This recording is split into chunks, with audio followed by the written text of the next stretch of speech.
Hello hi, કેમ છો? હું છું ક્રિષ્ના સોલંકી અને તમે જોઈ રહ્યા છો learning with fun with Krishna ma'am. આજે આપણે ધોરણ 10નો પહેલો ચેપ્ટરમાં કાલે એક રાસાયણિક સોપાન વિશે સમજાવ્યું હતું. એ આઈએમપી છે, એટલે એકવાર એનું રિવિઝન કરી દઈએ. પણ એ પહેલાં તમને શું આવડવું જોઈએ? જો નથી આવડી રહ્યું તો તમારે સૌથી પહેલાં શું કરવાનું?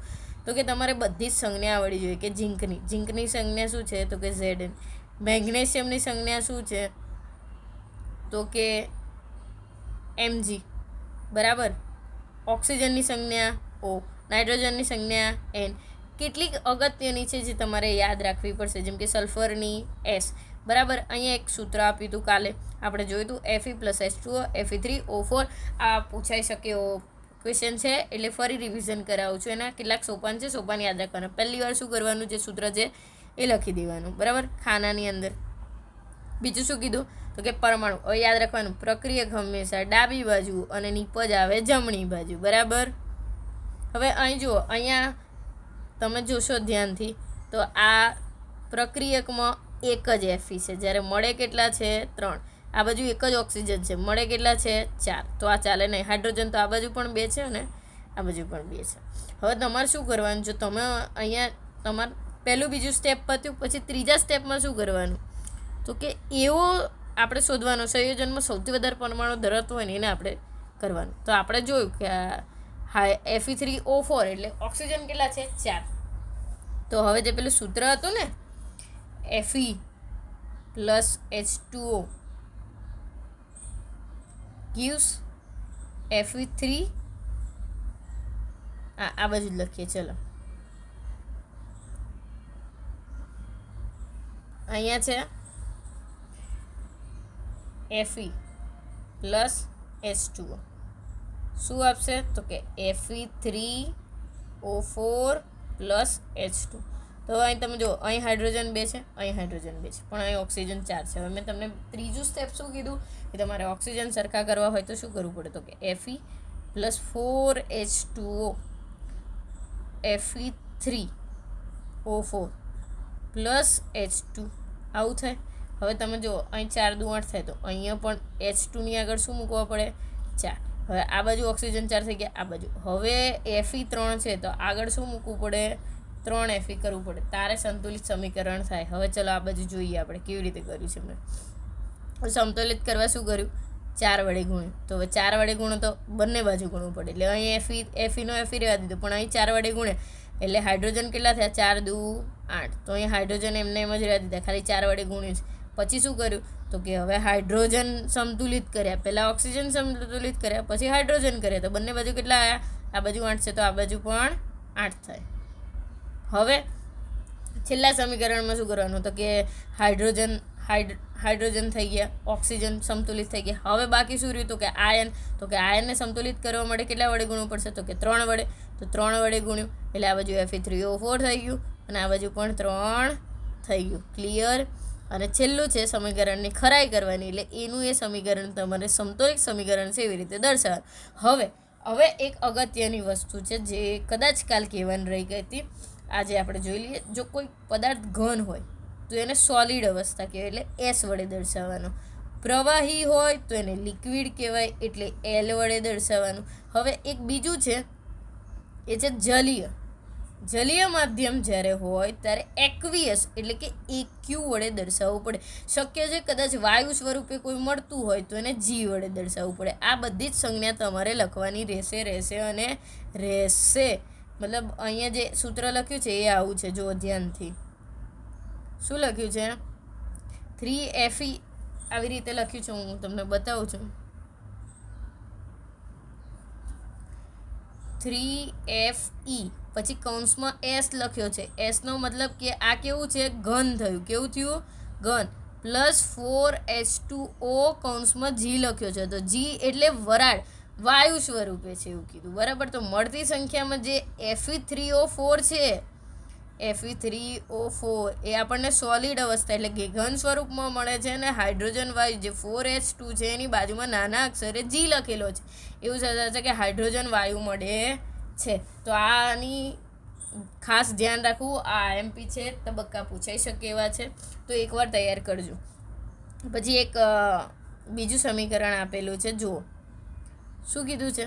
તાપમાન, દબાણ, ઉદ્દીપક સમીકરણમાં લખવા પડે એમને તો ચાલે નહીં. તો એ બધું કેવી રીતે લખવાનું? તો કે એ તીર પર લખવાનું મોટા ભાગે, બરાબર. CO એટલે કાર્બન મોનોક્સાઇડ કેવામાં હોય તો કે ગેસિયસ. 2H2 તો એ પણ કેવું છે? ગેસિયસ ફોર્મમાં છે. પછી છે ને અહીંયા એક લીટી કરેલી છે, જુઓ તમે બરાબર આવી રીતે 340 વાતાવરણ, એટલે 340 વાતાવરણ શું થયું? આ જે 340 લખ્યા છે ને એ દબાણ છે. શું છે? દબાણ. અને દબાણ જ્યારે મળે ત્યારે શું મળશે? જુઓ,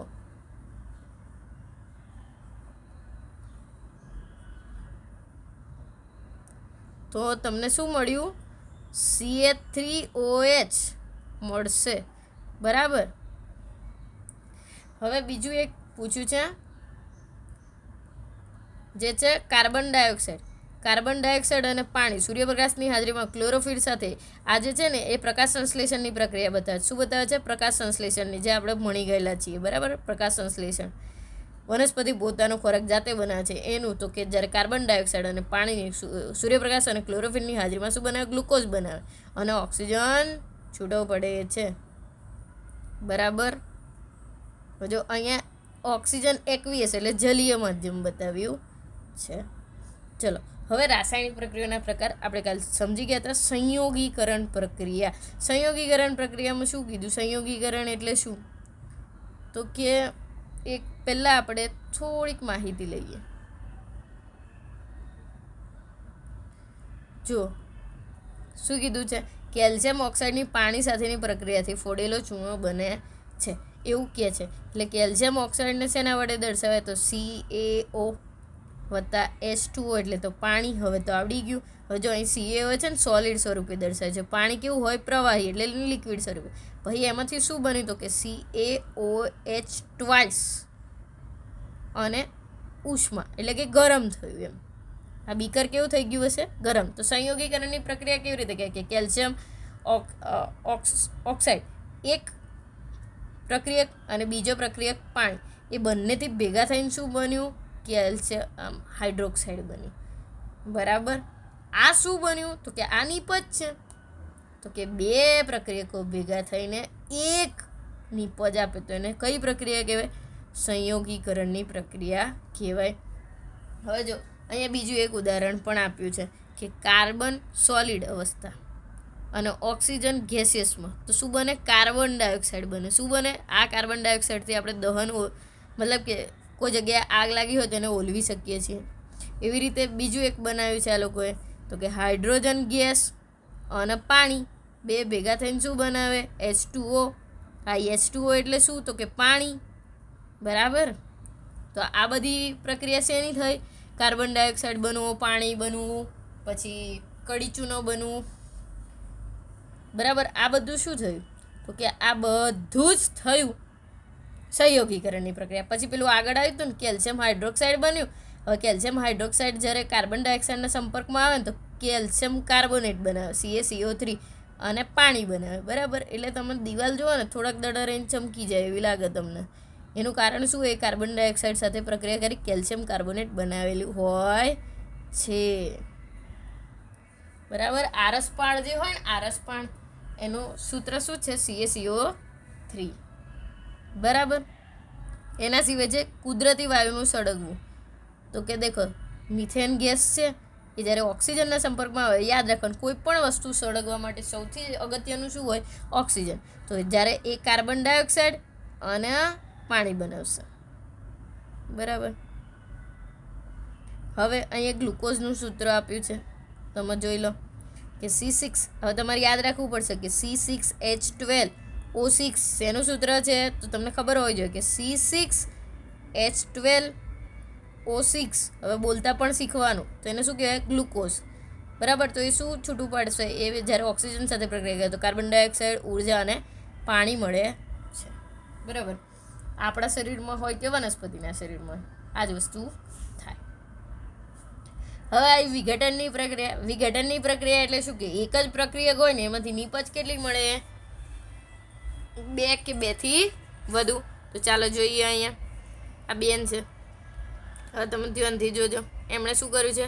ફેરસ સલ્ફેટ લીધો છે અને ઉષ્મા આપી છે, એટલે કે એને ગરમ કર્યો છે. તો એમાંથી શું બન્યું? તો કે ફેરિક ઓક્સાઇડ, સલ્ફર ડાયોક્સાઇડ અને સલ્ફર ટ્રાયોક્સાઇડ. બરાબર. તો હવે જોઈએ શું થતું. FeSO4માંથી Fe2O3 SO2 અને SO3 ગેસિયસ મળે છે આપણને. આ પ્રક્રિયામાં એક જ પ્રક્રિયા તૂટ્યો અને એમાંથી ફેરસ સલ્ફેટના સ્ફટિકોને ગરમ કરતા તેમાંથી પાણી દૂર થાય. સલ્ફર ટ્રાયોક્સાઇડ ને સલ્ફર ડાયોક્સાઇડ બન્યો, ફેરિક ઓક્સાઇડ બન્યો. બરાબર. એવી રીતે કેલ્શિયમ કાર્બોનેટ છે એનું જ્યારે આપણે ઉષ્મા આપીએ ત્યારે શું થાય? તો કે કેલ્શિયમ કાર્બોનેટ છે એને ઉષ્મા આપી એટલે કેલ્શિયમ ઓક્સાઇડ અને કાર્બન ડાયોક્સાઇડ છૂટો પડ્યો. તો આ શું થયું કે એક પ્રક્રિયક છે અને કેટલા નિપજ મળી? તો કે 2 નિપજ મળી. એટલે આને કહેવાય વિઘટન પ્રક્રિયા. બરાબર. હવે એનાથી આગળ જઈએ. અહીં એક બીજી પ્રક્રિયા પણ આપેલી છે, લેડ નાઇટ્રેટ વાળી છે. જો ધ્યાનથી તમે, તો કે લેડ નાઇટ્રેટ છે ને એને ઉષ્મા આપો ને તો લેડ ઓક્સાઇડ બને, નાઇટ્રોજન ડાયોક્સાઇડ બને અને ઓક્સિજન બને. હવે જો 2PbO તો તમારે જોવું હોય કે આ સમીકરણ સંતુલિત છે કે નહીં. જો તો આ બાજુ 2 લેડ છે તો કે આ બાજુ 2 લેડ છે. આ બાજુ કેટલા છે? 3 દુ 6, 6 ઓક્સિજન થવા જોઈએ. તો 4 દુ 6 દુ 12 એટલે 12 ઓક્સિજન થવા જોઈએ. 4 દુ 8 ને 2 10 ને 2 12 થયા. બરાબર. હવે જે લેડ નાઇટ્રેટ હતો ને એ સોલિડ છે. જ્યાં પણ S દેખાય, S નો મતલબ શું થાય? સોલિડ. હવે યાદ રહેશે ને તમને સોલિડ એમ. બરાબર. હવે આ વિઘટન પ્રક્રિયા સમજાઈ. હવે અહીંયા એક બીજી પ્રક્રિયા આપી છે.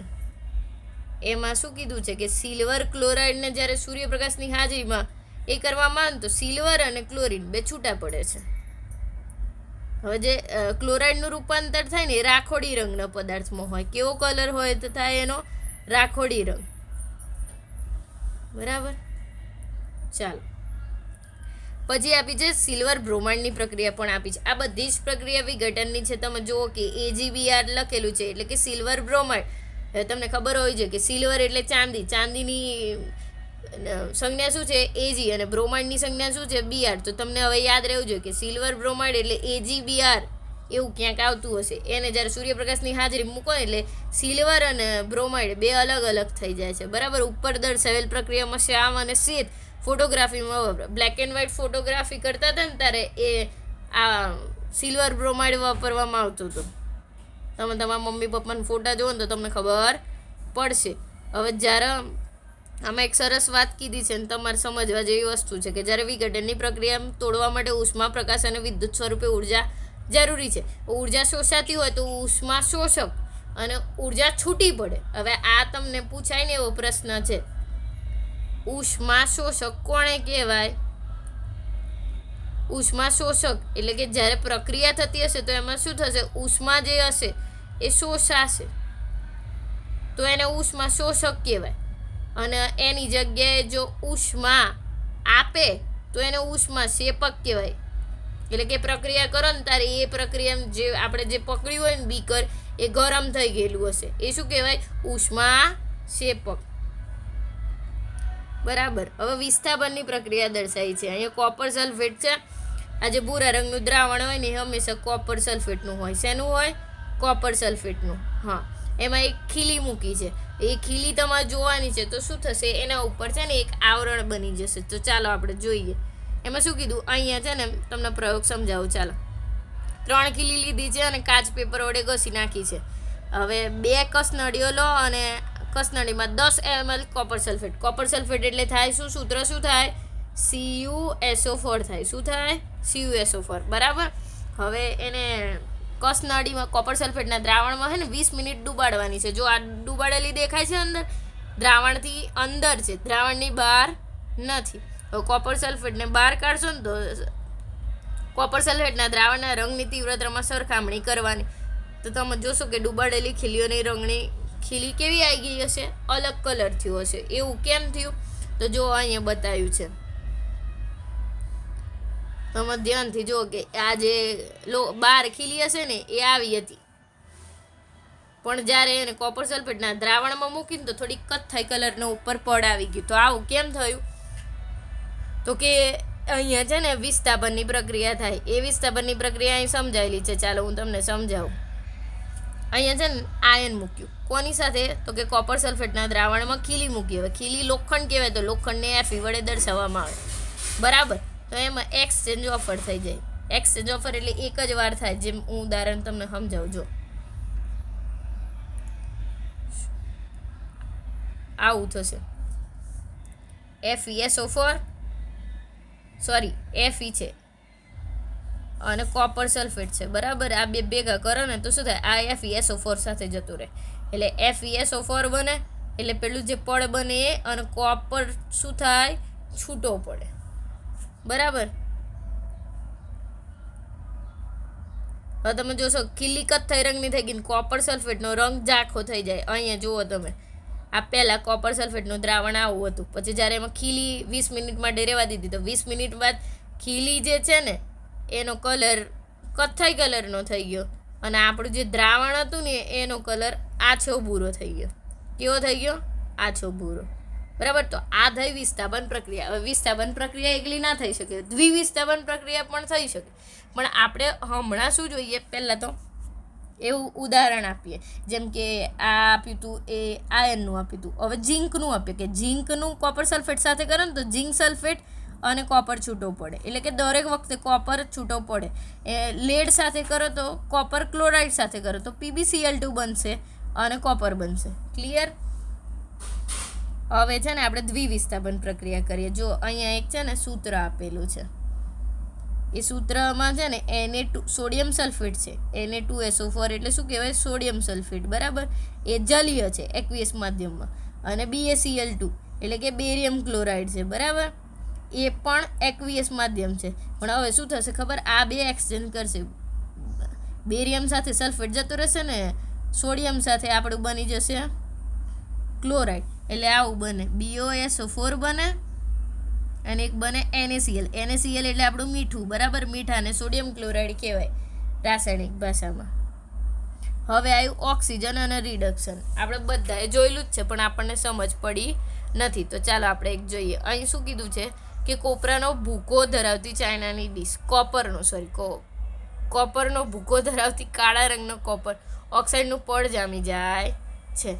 તો અહીંયા છે ને કોપરની જ્યારે ઓક્સિજન સાથે જો કોપર મૂક્યું એની સાથે ઓક્સિજન જોડાયો તો શું બને, કોપર ઓક્સાઇડ બને, બરાબર. કોપર ઓક્સાઇડ બન્યું ને એને જો હાઇડ્રોજન સાથે પ્રક્રિયા કરો ને તો પાછું શું થશે, H2 જોડે ઓક્સિજન જોડાઈને પાણી બનશે અને કોપર છૂટો પડશે, બરાબર. જો પ્રક્રિયામાં દરમિયાન ઓક્સિજન મેળવે, ઓક્સિજનને O2 વડે દર્શાવાય છે. ઓથી દર્શાવાય પણ ઓક્સિજન છે ને હંમેશા મુક્ત ફરી શકતો નથી એટલે આપણે O2 વડે દર્શાવીએ મોટા ભાગે. તો જે ઓક્સિજન જે પ્રક્રિયા અહીંયા છે ને, જો અહીંયા લખ્યું છે કે જો પ્રક્રિયા દરમિયાન પદાર્થ ઓક્સિજન મેળવે તો તેનું શું થયું એવું કહેવાય, ઓક્સિડેશન થયું કહેવાય. અને ગુમાવે તો રિડક્શન થયું. હવે તમને છે ને બહુ સાદી અને સરળ ભાષામાં પૂછે કે ઓક્સિડેશન એટલે શું, ઓક્સિડેશન. તો અહીં ઓક્સી આવ્યો, ઓક્સિડેશનમાં ઓક્સી શબ્દ આવે ને તો તમારે યાદ રાખવાનું કે ઓક્સિજન મેળવે તો ઓક્સિડેશન અને ઓક્સિજન ગુમાવે છે, બરાબર. એની પ્રક્રિયામાં તો ઓક્સિજન ગુમાવે ને તો એને રિડક્શન કહેવાય, બરાબર. ફરી કહું છું કે ઓક્સિજન મેળવે તો ઓક્સિડેશન પ્રક્રિયા અને ઓક્સિજન ગુમાવે તો એને રિડક્શન પ્રક્રિયા કહેવાય, બરાબર. હવે જો તમે અહીં પહેલાં કોપર જે છે છૂટું પડ્યું, અહીં જો CuO+H2 કર્યું, બરાબર. તો એમાંથી કોપર અને પાણી બન્યું. તો જો H2 એ ઓક્સિજન મેળવ્યું એટલે ત્યાં શું થયું, ઓક્સિડેશન. જ્યારે કોપર ઓક્સાઇડમાંથી કોપર ઓક્સિજન છૂટો પડ્યો એટલે એને કહેવાય રિડક્શન, બરાબર. અહીં એક બીજું ઉદાહરણ આવ્યું, ઝીંક ઓક્સાઇડ પ્લસ કાર્બન. તો ઝીંક અને કાર્બન મોનોક્સાઇડ બને. તો ઝીંક ઓક્સિજન છોડે છે તો રિડક્શન થયું અને જ્યારે કાર્બન ઓક્સિજન મેળવે એટલે ઓક્સિડેશન થયું, બરાબર. હવે શું તમે રોજિંદા જીવનમાં પ્રક્રિયાનું અવલોકન કર્યું છે? આપણે લગભગ જોયું હોય પણ આપણે વિજ્ઞાનની દ્રષ્ટિએ જોતા નથી. તો ચાલો આપણે જોઈએ. શું કીધું? સારણ એટલે તમે ચોક્કસ લોખંડની નવી વસ્તુ ચળકાટવાળી હોય ને થોડાક સમય પછી એના પર છે ને કથ્થઈ રંગના પાવડરનું આવરણ જામી જાય, તો એ શું હોય?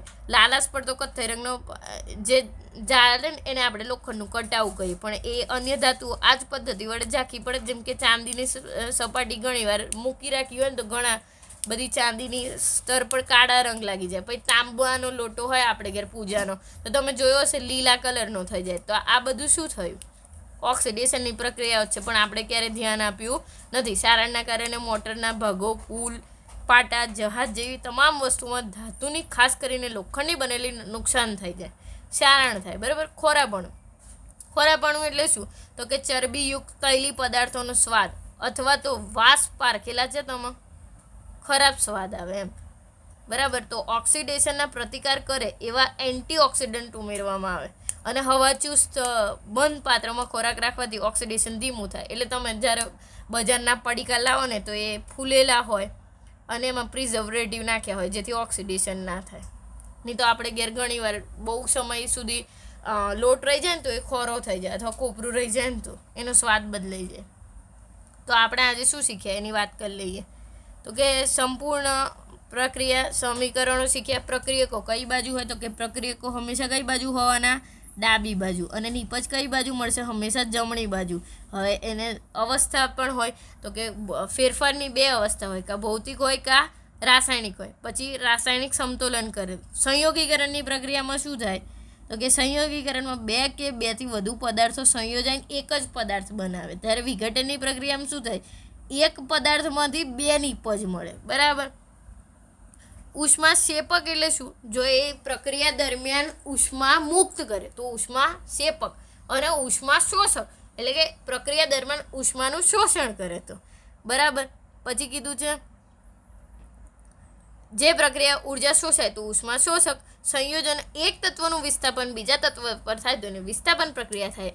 અને જ્યારે સંયોજનના એક તત્વનું દ્વિવિસ્થાપન પ્રક્રિયા શું કે બે ભિન્ન પરમાણુઓ સૌનો વિનિમય થઈ જાય. એટલે આપણે જોયું હતું કોપર સલ્ફેટ હતું, Na2SO4 હતું, અને BaCl2 હતું. તો BaSO4 થઈ ગયું, બેરિયમ સલ્ફેટ અને સોડિયમ ક્લોરાઇડ એવું બની ગયું હતું ને, તો એને દ્વિવિસ્થાપન પ્રક્રિયા કહેવાય. બરાબર. ઓક્સિડેશન એટલે શું? કે જે ઓક્સિજન ઉમેરાય તો એને શું કહેવાય? ઓક્સિડેશન પ્રક્રિયા. અને ઓક્સિજન ગુમાવે તો એને કહેવાય રિડક્શન પ્રક્રિયા. બરાબર. તો આશા રાખીશું કે તમને પાઠમાં મજા આવી હશે.